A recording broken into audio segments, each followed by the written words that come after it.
Fitness की दुनिया में यदि कोई एक सप्लीमेंट है जिसके ऊपर सबसे ज़्यादा रिसर्च हुई है तो वो है क्रेटिन। क्रेटिन के ऊपर 500 से ज़्यादा रिसर्च पेपर्स हैं, लेकिन आज भी बहुत से लोग इसको लेने से डरते हैं। कुछ मिथ है कि इससे किडनी खराब होती है, कुछ लोग सोचते हैं कि ये केवल वाटर वेट है, आपको मसल गेन में हेल्प नहीं करता है। तो आज हम उसी के बारे में बात करेंगे। आज हम बात करेंगे क्रेटिन रियलिटी में होता क्या है, आपके शरीर में किस तरीके से काम करता है, और साइंस उसके बारे में, इस सप्लीमेंट के बारे में क्या बोलते हैं।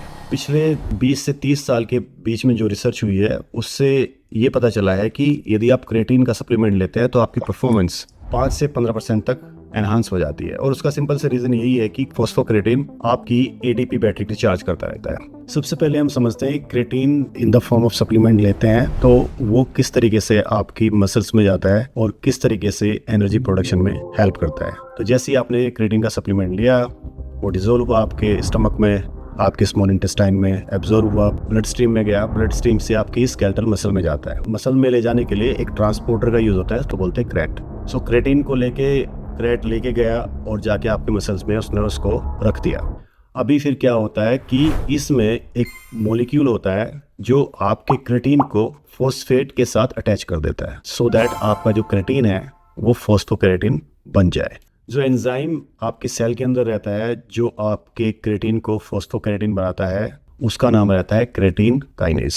एनर्जी के लिए एटीपी का मॉलिक्यूल यूज होता है हमारी बॉडी में। ATP stands for adenosine triphosphate. तो जैसे ही एटीपी का एक मॉलिक्यूल टूटता है तो एक एनर्जी रिलीज होती है। जैसे ही एनर्जी रिलीज हुई तो एटीपी एडीपी में ट्रांसफर हो जाता है। So it goes from adenosine triphosphate to adenosine diphosphate. तो अब इसके पास 2 फॉस्फेट मॉलिक्यूल बचे। तो क्रेटिन क्या करता है? क्रेटिन आपकी मसल्स में, आपकी सेल्स में फॉस्फोक्रेटिन के फॉर्म में रहता है। फॉस्फोक्रेटिन का मतलब है कि एक क्रेटिन का मॉलिक्यूल, उसके साथ एक फॉस्फेट। तो जैसे ही एटीपी एडीपी में कन्वर्ट हुआ डाइफॉस्फेट में, तो क्रेटिन का मॉलिक्यूल अपना फॉस्फेट एडीपी को दे देता है। तो जैसे ही क्रेटिन ने अपना फॉस्फेट मॉलिक्यूल एडीपी को दिया तो फिर से वो एटीपी बन जाता है, एडेनोसिन ट्राइफॉस्फेट।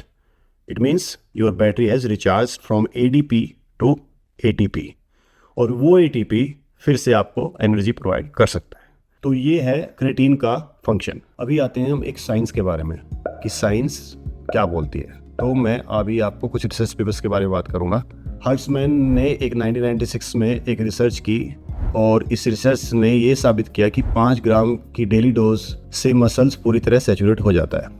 एक दूसरी स्टडी बहुत ज़्यादा इंपॉर्टेंट थी, वो क्रेडर ने 2003 में की थी। उसमें 21 महीनों तक चलने वाली इस लंबी स्टडी में साफ कर दिया था कि लंबे समय तक इस्तेमाल करने से शरीर पर कोई भी बुरा असर नहीं होता है। फिर 2013 में एक दूसरी स्टडी आई, वो एंटोनियो के द्वारा थी।